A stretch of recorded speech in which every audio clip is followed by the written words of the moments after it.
Good morning. We still have the moon is up, and we've had some spectacular sunrises this week, and it's time for the Sunday message. It's very early on Sunday morning, and today is an exciting day because I'm going to get 25 new ewe lambs, and Joel Howie is going to go with me, and we're gonna get those lambs, and we had the place all set up for them.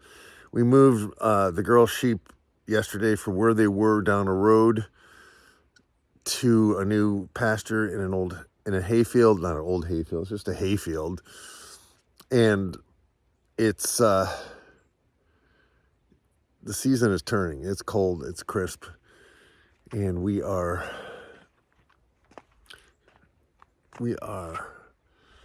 getting going.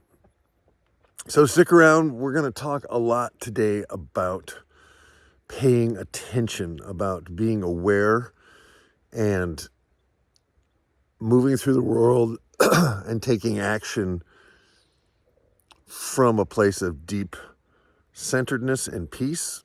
And I think it is the antidote not only to all the election anxiety and all the news hype and all the political shenanigans, but I think it is the antidote to modern life. And I've said it before, and I'm saying it again. For me, this is something I have control over, something I can do to hopefully make the world a little better place. So before we jump into it, just be aware we have beef coming.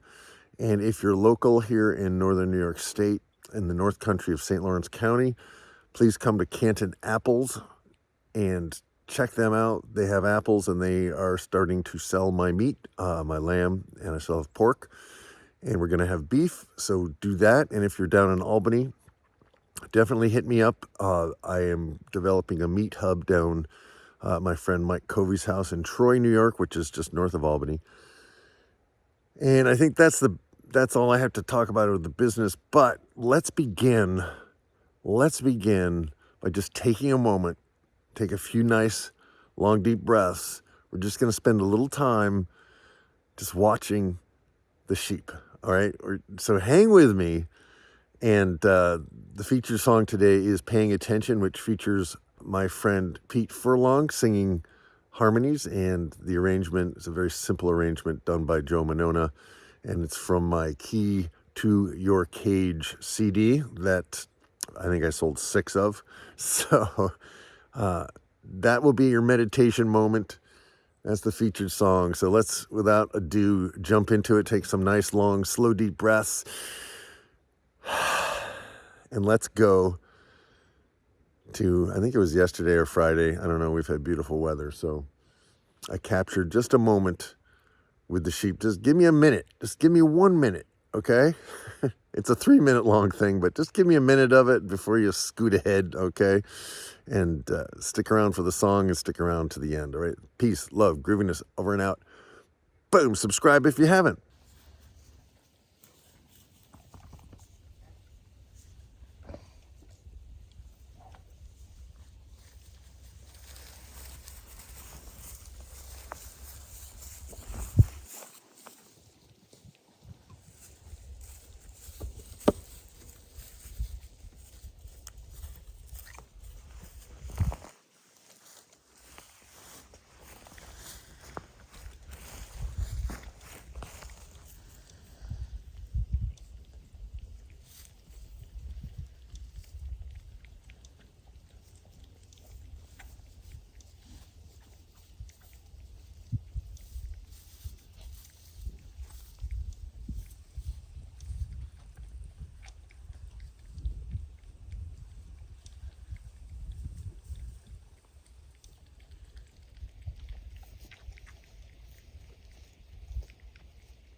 So that was like 3 minutes of just standing without saying anything, without engaging the dogs, just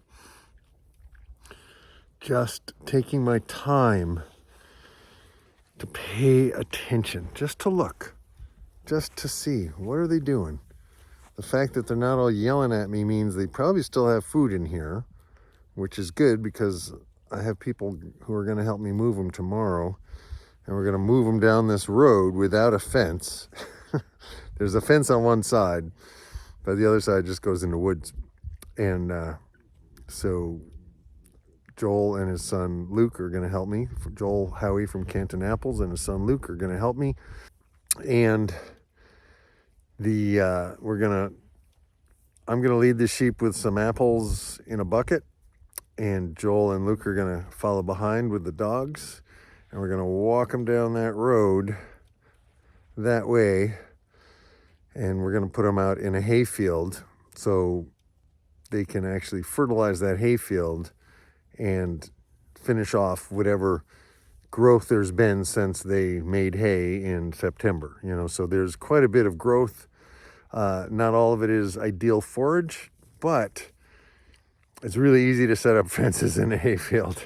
It's really easy. I don't have to mow, and I just set up the fences, and I had some interns yesterday helping me set up the fences. We set up 8. We set up a long 3 fences on each side, so that's 6, and then 1 fence on each end. So that's 8 fences, and I have 8 fences in here. So as soon as we move them, then I can break down these fences and make another 8 netting perimeter, because I'm getting 25 more ewe lambs on Sunday. Today is Friday. So just got here. It's a little after lunchtime. I checked the work that we did with the interns, and there were a few corrections that needed to be made, which is fine.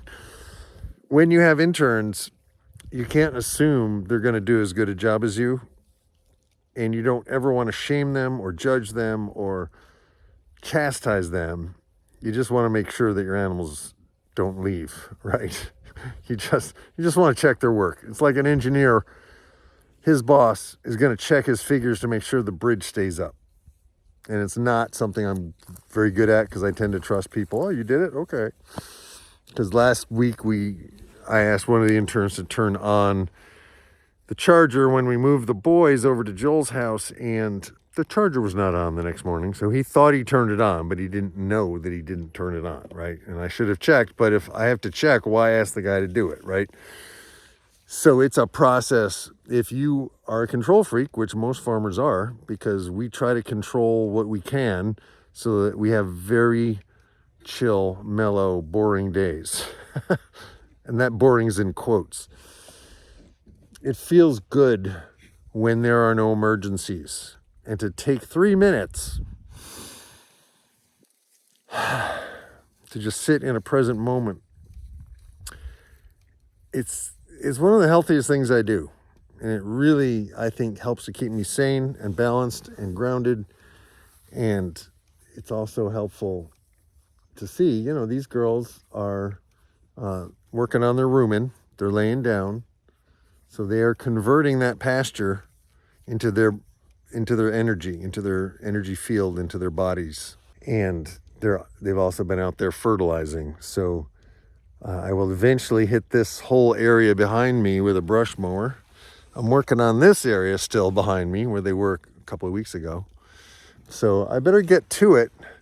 But it was really nice to just take a moment and see what they were doing, see how they're doing. They did come over, but they seem pretty chill. So I'm hoping they have enough. I gave them a huge area, so I'm hoping they have enough grass. It's because the season is changing. It is still growing, but it's not growing as fast.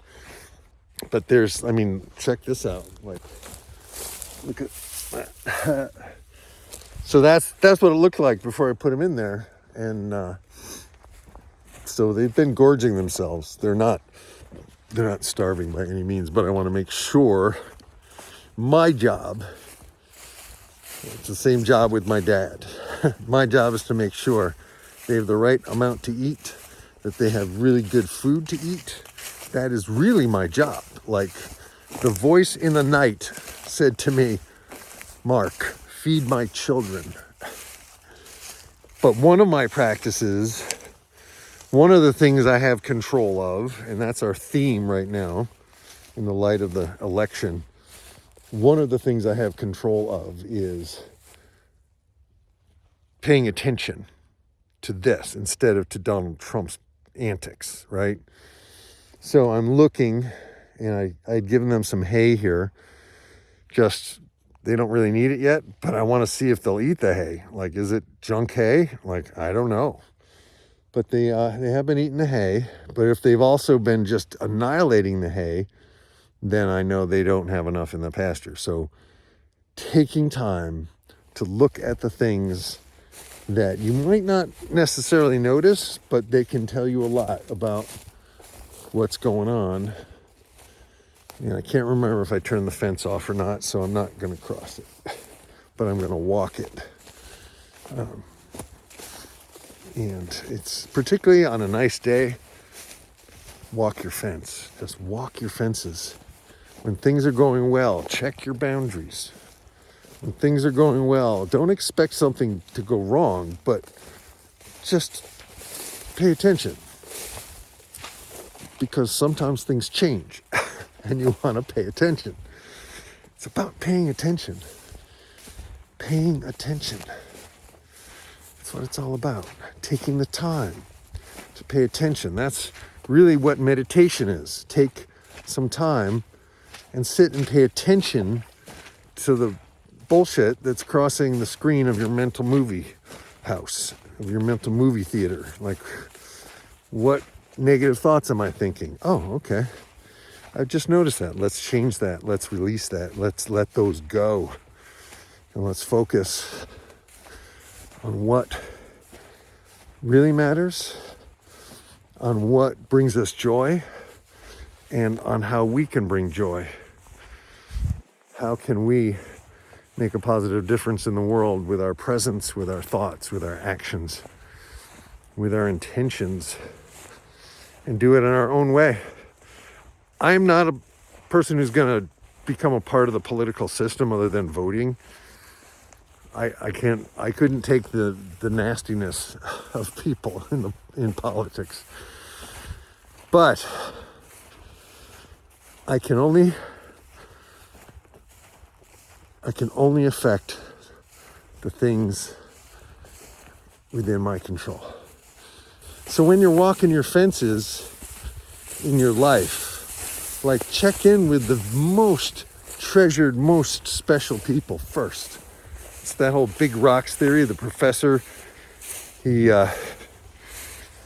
filled up a container in front of his class with rocks, and he put in the big rocks, and he talked about when you take care of the important things in life, there's always room for the smaller things. And then he put some gravel in there, and the gravel filled in around the rocks. And then he made another point and filled in the gravel with sand.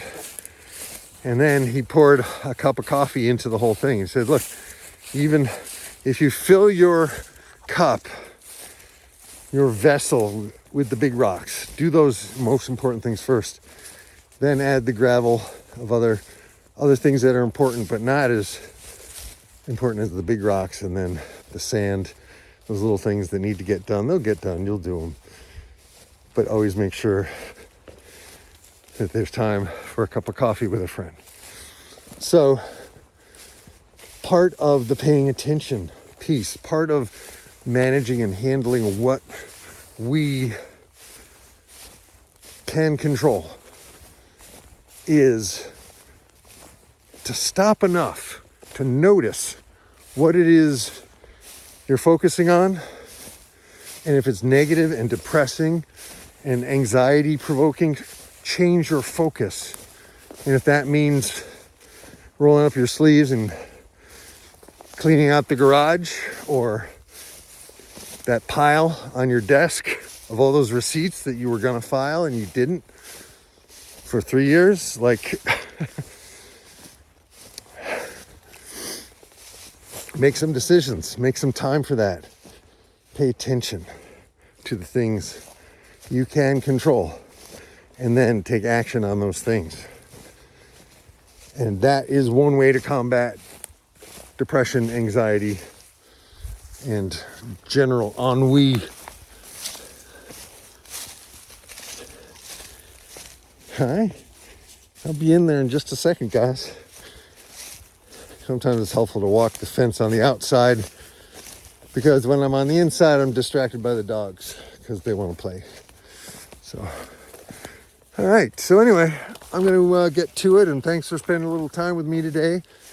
I think that's probably all I'm going to have time for as a Sunday message. So we will let that stand, and hope you'll take a walk with me again soon and enjoy whatever mild weather you can before the winter chill sets in. And these girls, they do want some apples, so we'll see what I can do about that. Peace, love, and grooviness. Over and out. Amen. Here's my song, Paying Attention. I hope you enjoy it. Stick around to the end, and I'll talk to you after the song.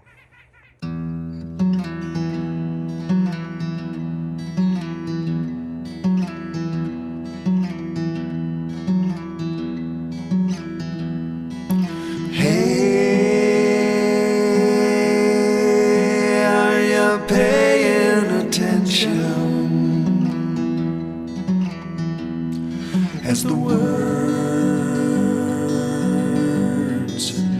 flow down like rain, can you feel the touch of spirit like wind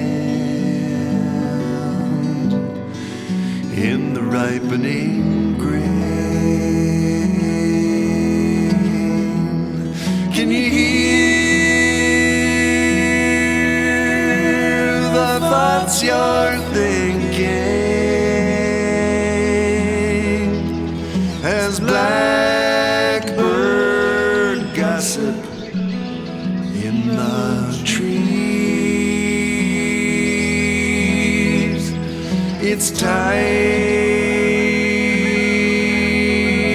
for meditation,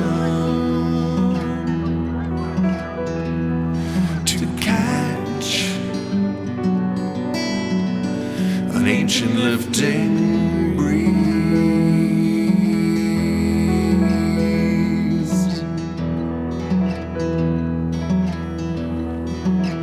Did I catch you dreaming?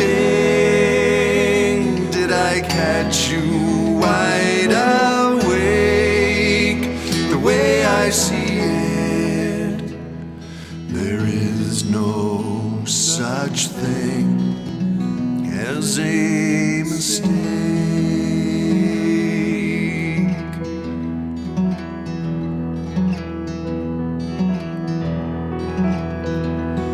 When I asked you to receive me, I was really opening to in the path of seeking silence. We can create our world anew. It's a judgmentless catharsis, a new coat cut from the old, like the day that Saul of Tarsus was struck down blind, but joyful on the road.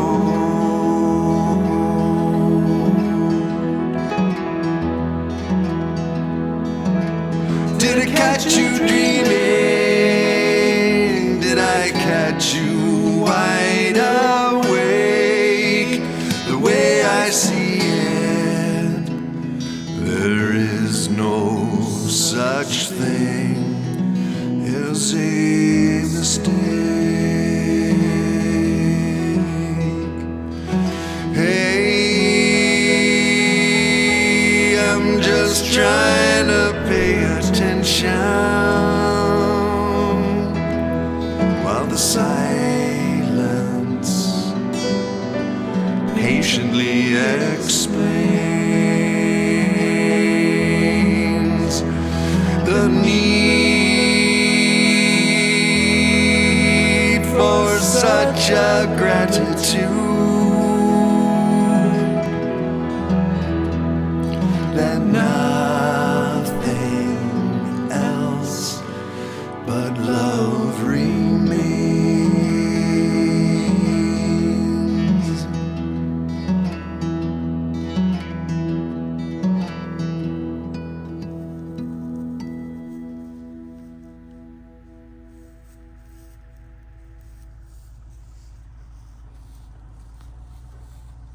Hey, thanks for listening to Paying Attention, featuring Pete Furlong on harmonies, and Joe Monona did the subtle arrangement behind the music, behind the song.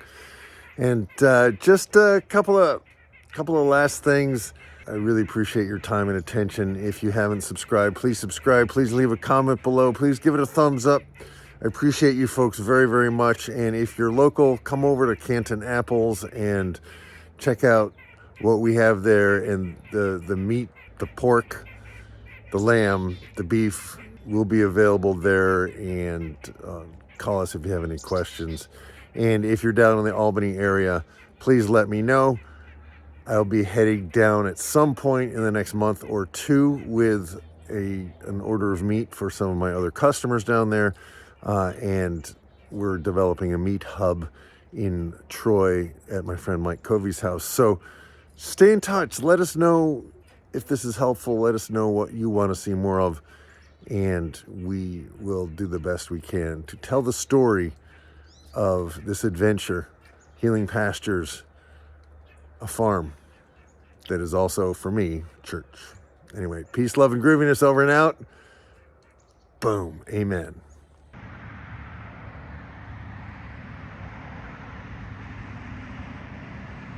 Now let's go back a little.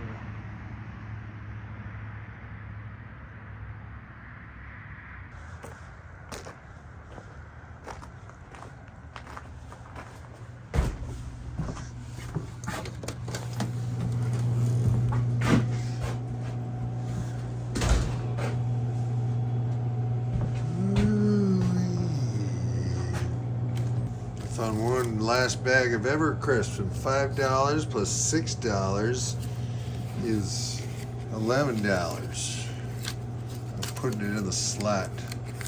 The slot can't be too big because I'm doing this through the camera. I can't do it with one hand. I'm trying to videotape this, you know? This is exciting. Look at that, down in there. Yum. My phone just told me that I achieved my fitness goal.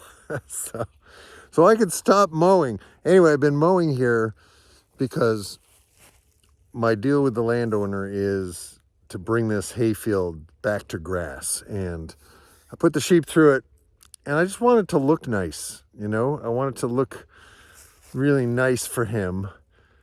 So, I mean, it looks like this, right? And then after I mow it, it looks like that. That's transformation. That's something I have control over. That's one thing I can do to make the world different. I think better, because what it's doing is it's getting all those plants that are standing up in the air, it's getting those down on the ground where they can absorb moisture, where they can feed microbes and worms and soil life. So, yeah, and it's an opportunity, it's an opportunity for me to work in my business while I'm working on it, because I'm thinking.